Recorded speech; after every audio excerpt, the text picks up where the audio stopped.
General Brigham, also from the Massachusetts Alzheimer's Disease Research Center, which is an NIH-funded group that's been around since 1984.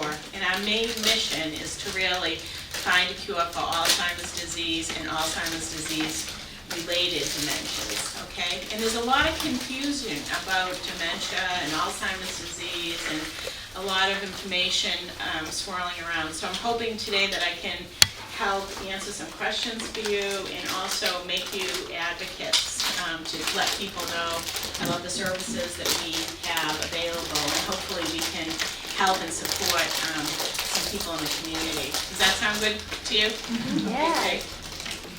All right, here we go. So I want to tell you a little bit about our group. So because our main mission is to really get the word out about what's happening to find a cure for Alzheimer's disease and related dementias, we have two teams that work in outreach and community engagement. And we have a community outreach program that we work with lots of different groups, faith-based organization, community centers like the Mass Council on Aging, groups that are networking groups, all different types of centers. And we develop and provide resources to bring out to people, and many of those I brought here for you today. We have a robust website at www.madrick.org, and that gave you a little magnet in your bag, and it has that website information on there, so you can put on your refrigerator. So if you have anybody that has questions that pertains to some of the things I talk about, you can reach out to us, and we'd be happy to help you. The other thing that we do is we support professionals. So we support primary care doctors, we support other neurologists, people that need help in getting their patients and families support and a diagnosis. So often it's difficult to get a clear diagnosis with people that are having cognitive changes. So our team tries to be collaborative, provide education and help in that manner.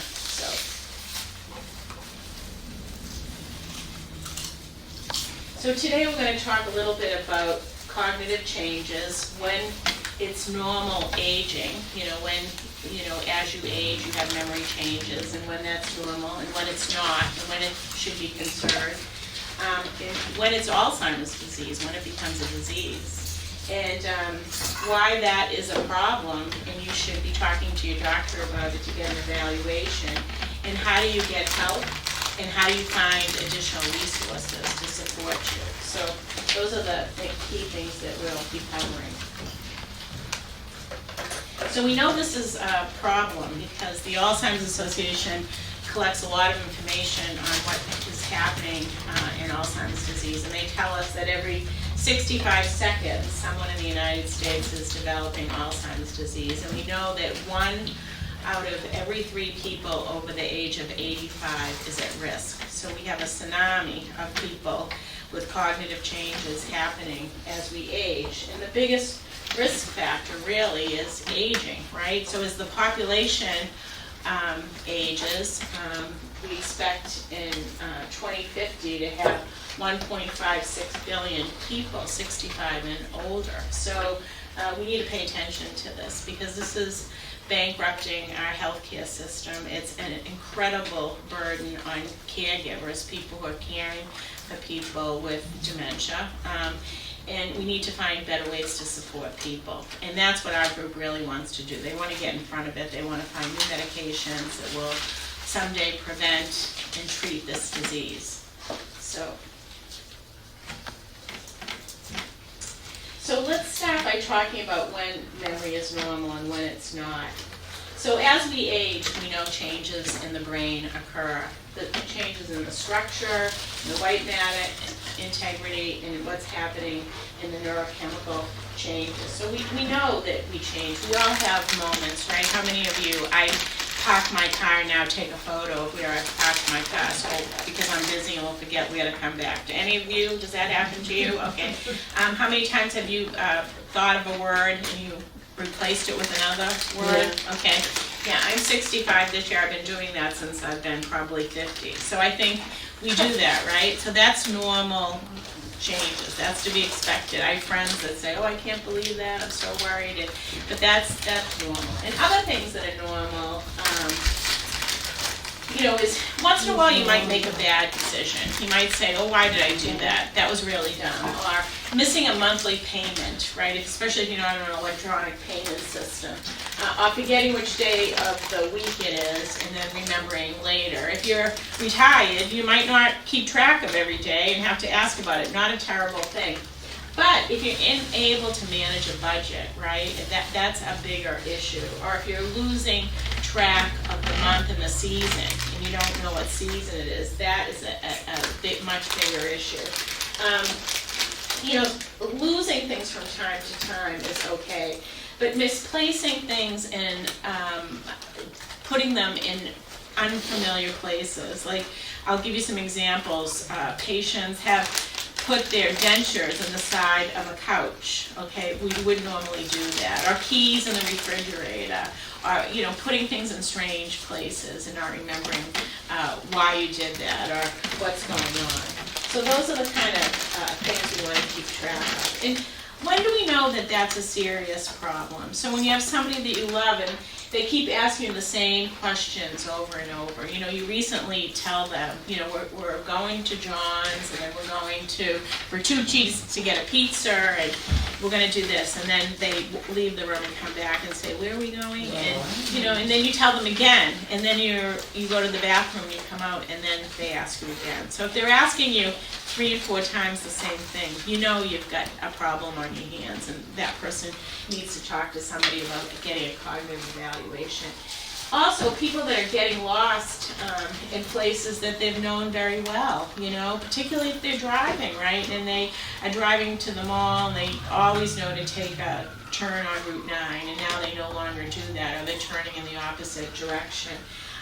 Not being able to follow simple directions, becoming more confused about time and place, and then people that have been meticulous about their self-care, right? People that, always look terrific, are they eating well? You're noticing there's some changes going on, right? So their appearance has changed, they're not as well kept, and you're worried, right? So that's something you might want to have a conversation about. But what's dementia? Dementia is an umbrella term. Dementia is like cancer. So, people say, oh, my mother has cancer, but what type of cancer is that, right? So dementia covers a lot of different diagnoses. And what happens when someone has dementia? That's when they're no longer able to do certain things that they were able to do normally all the time. So they have changes in activity of daily living. So there were things that they could do quite frequently, now they can no longer do. So that's when we say somebody has dementia.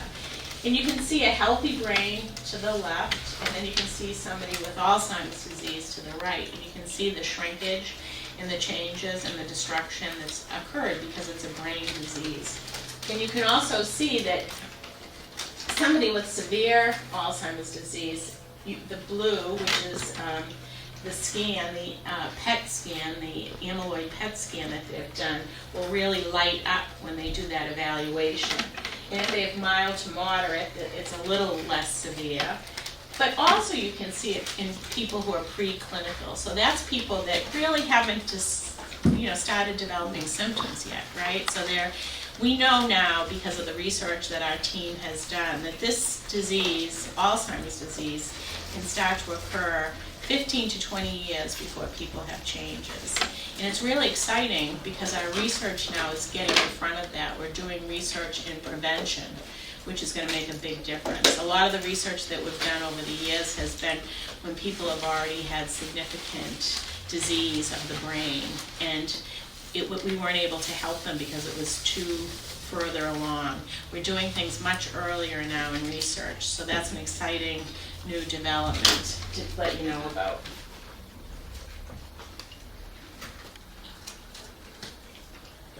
So the other diseases, other than Alzheimer's disease, that people, when they use the word dementia, sometimes refer to is vascular dementia, which is about 20% of people with cognitive changes and dementia have vascular disease. Some people have Parkinson's disease, about 5% of people. About 5% of people have frontal temporal lobe disease, and about 15% of people have dementia with Lewy bodies. Alzheimer's disease is the most common. That's 50 to 70% of the people. And what is that? What happens when somebody has Alzheimer's disease? We know that brain changes occur, right? And that there's destruction in the brain. But the pathology we've known for quite a while, almost 100 years now, that there's these misfolding proteins that occur. And there's two proteins. One is called amyloid and one is called the tau protein.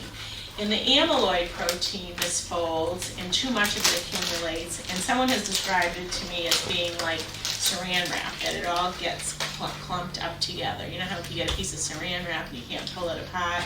That's kind of what happens with the amyloid. And with tau, tau is a building block protein that helps the structure in the brain. So when you have this amyloid buildup, it affects this tau and there's more destruction. So we know that those two things occur. However, there are many other things that we know that occur in the brain. There are inflammation, all kinds of things. And we know now, because of the research that we've done, that there's many other things that affect brain disease. And some of those you can see here. Things like what else is going on in our body that is maybe out of control, like having hypertension or having diabetes that's not well in control, or having a stroke, right? Having changes that are due to other things that are going on with us. So sometimes that means people that are having access to poor health care, right? Sometimes that means that people are isolated socially and they're not getting enough cognitive connections with people, right? That's why it's so important that you come have lunch, go to the Council on Aging. They're fabulous, right? You get out, you come today, you're doing a lunch and learn. You're saving those brain cells. You're doing a great job. So it's wonderful. So we're learning more and more about all the different things that affect us cognitively and what we can do about it. So let's talk a little bit about these cognitive changes. How do we talk about them with other people? This is something Melissa asked specifically that I come and speak to you today about. You know, it's challenging. You know, I have had several people in my life that have had significant cognitive changes. I have a friend that was diagnosed with younger onset Alzheimer's disease, a nurse who's now in a memory care facility. And when she became sick, it was very difficult to talk to her about changes that I was witnessing, you know, and but we had to, and eventually she was able to get a diagnosis. But how do we bring these changes up, and what do we do? So, you know, how many of you have had a friend where you've noticed cognitive changes occurring? Okay, relative. Yeah. Our relative, yeah, just somebody you love, right? Yeah, so it's challenging, right? And sometimes they don't want to see it in themselves, right? So we've got to be careful, but we can't totally tiptoe around it, right? So one thing that often happens is it's easier to ask somebody, have they noticed changes themselves? And what do they think? And if you're not telling somebody first that you're noticing some changes and that they're having cognitive changes, and you ask them sort of, do you notice anything different that's been going on? They might think and give you some examples. And then it's good to ask them next, what do they think is going on, you know? Was finding a place, you're driving in the car with them and you notice they missed that exit, they're on the next exit. Maybe they were distracted, but it's happening more frequently. You know, so you might want to ask them, do you notice that you're having a problem, you know, finding a new place, using the GPS, you know, is there something going on that you're concerned about? You know, see if there's a pattern, provide examples to them, and you could say, yes, I've noticed that myself, you know, I'm a little concerned. And get their permission to talk to the doctor about this. Say, can we bring this up at our next doctor's appointment? And it's very important to get the person that you love to be on board with disclosing this information and talking with your doctor about what's going on, because the best way to help somebody is by recognizing that there is a problem and getting them to consent to some just basic evaluation. And your primary care doctor will be very happy if you bring it up and let them know. Primary care doctors are incredibly busy. I have a lot of people tell me, well, my primary care doctor hasn't talked to me about cognitive changes, or they don't seem to have the time. Well, they are incredibly busy, probably more overworked than they've ever been because of COVID. But if you let them know in advance that you're coming in, you and your sister are coming in, or you and your husband are coming in, and you'd like to spend a little time talking about some changes you've noticed, they'll have a heads up and they'll be ready for that, and they'll really want to support you. Okay, and write things down. Make sure you keep like a little log. Like, just write these changes down. And ask family and friends also if they're noticing things. Very often things get picked up in the workplace for people who develop cognitive changes early on. And so it's important to check in with other people.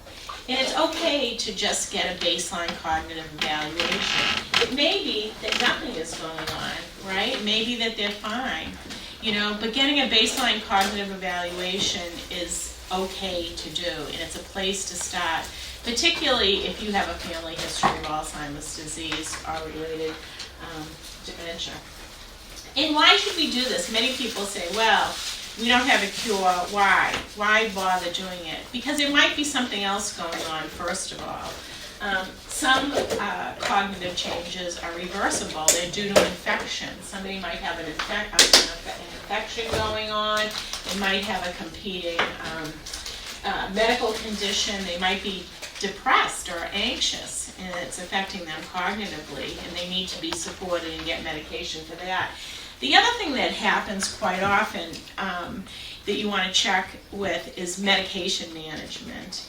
Often I think in healthcare we're really trying to align medical record systems, Epic, and make sure that everybody has the most recent information. But it's not always possible, particularly if people travel a lot or they go to urgent care.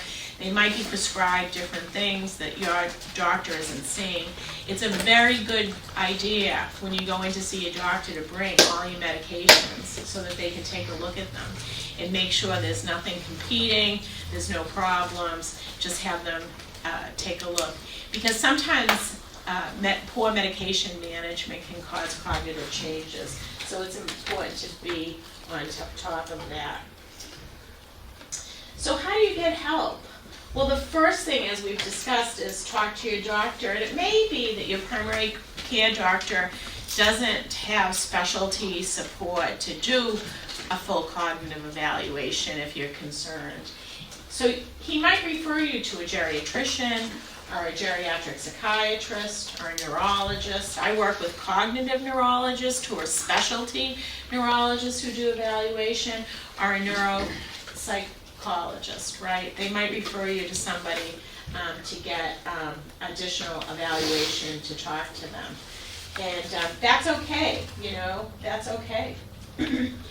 And the other thing you can do is, right now, if you're worried about cognitive changes, is keep yourself as healthy as you possibly can be. At any age, there's no reason not to just optimize what you can do, because the one thing that we do know from all the data is that if we're healthy, if we have a healthy heart, we have a healthy brain. If we're practicing healthier behaviors, we will do better cognitively.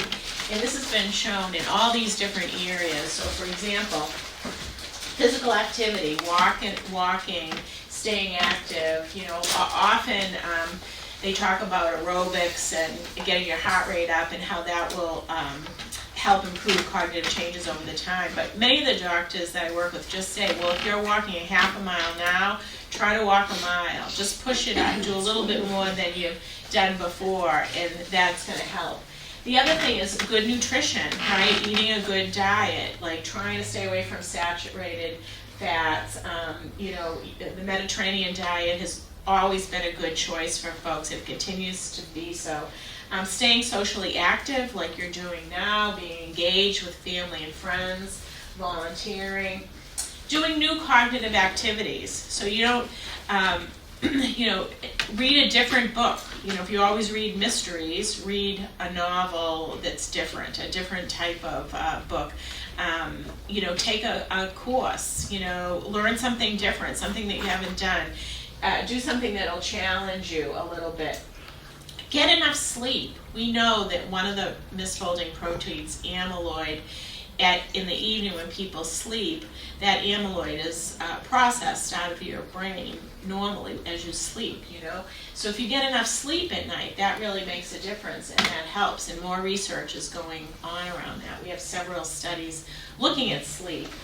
Stress management. We know that stress, right, that people who are dealing with a lot of chronic stress, are at more risk for cognitive changes. And just maintaining and supporting your overall health. And there's several resources available to you to help understand what's available for prevention and what's available to support you if you're worried about memory changes. So today I've brought you each a booklet. This is from our Roadmap series. This one is called the Roadmap to Dementia Diagnosis, and it talks about everything that we just talked about in a little bit more. And it also gives you information on our website and information on how you can get a memory test. So I'm going to leave these here for you today. And then I also have booklets that I'm going to leave with the Council on Aging that address these other issues. Because one of the other things... Is this one the same as what you got there? Let me see which one you have. Oh, you have the slides. You have a copy of the slides. This is a little different. This is a little educational booklet we've put together on what it's like to get a diagnosis that just it explains in a little bit more deeper information than what we've gone over on the slides. Can you just pass it around? Yes, I can pass it around. And then I'll also go over with you what you have in your packets that I've given you in those little packets. I'm going to talk about that. But I want to let you know that these resources are on our website and they're readily available. You can send them to family members. If you go on our website and click on them, you're able to download them and attach them to emails and send them to folks if you know anybody that needs them, okay? So we also have a roadmap for people who are interested in research. It talks about what research is happening, what's the difference between an observational study and a clinical trial. An observational study is a very simple study where we're collecting additional information. Sometimes it's only one visit, and sometimes it's several visits. We study many different things, and I'll talk a little bit more about that in a second. And then a clinical trial is an intervention or a new medication, and we always need participants for research. So we have a booklet that explains what happens in research participation, and if you're interested, how you can get involved, and you can share that with folks. We also have a booklet on supporting caregivers, because we know caregivers face an enormous burden, and we want them to get help, so it has resources. Thank you very much. We have one on prevention that goes into a deeper dive of the slide we talked about all the things that you can do to keep your brain healthy. And then we have one on supporting somebody, a loved one who has dementia, who's dealing with dementia that's having symptoms. So how to support behavioral management, and then how to stay engaged socially, and then how to support someone who's having an emergency who has dementia, get an evaluation, really trying to advocate to get an evaluation outside of the emergency room. So it kind of walks you through that. So we have these resources, so if you know people who need these, and we also have some resources that are available through the NIH and the Alzheimer's Association. So all of this is on the slides that Melinda passed around for you, as well as in the information I've passed out to you. And for people that are worried and think they might be having cognitive changes, and would like to do something, but don't necessarily feel like they need to go into the doctor and have an evaluation, but they have a family history. There's a great online study called the APT Web Study. You can see it up here, and the website's here, aptwebstudy.org, and you have a flyer for this study in your packet. And this is for people 50 or older who are cognitively normal, who don't feel like they're having symptoms, and they can have a memory test online every 3 months. And should they start to experience changes or be concerned, they'll be connect with someone to get additional evaluation. So the Brigham is one of those centers. And they'll also be given information about research opportunities. We also have these studies going on that help provide information for people to have memory evaluations. One of them is called the Memory in Aging Cohort Study, and they're looking for volunteers 45 and older. This study is actually helping us to develop new blood biomarkers. So it's a blood test and memory testing. And it also helps connect people to other research opportunities. It's a one-time visit. People are reimbursed $50 for that visit, and they can get transportation if they need to go in. But it's kind of a segue into what it's like to be in a research study. It's an observational study, so you're supporting research and doing something positive for research, but you're not going to get a new medication or treatment. And that is enrolling people right now and looking for volunteers.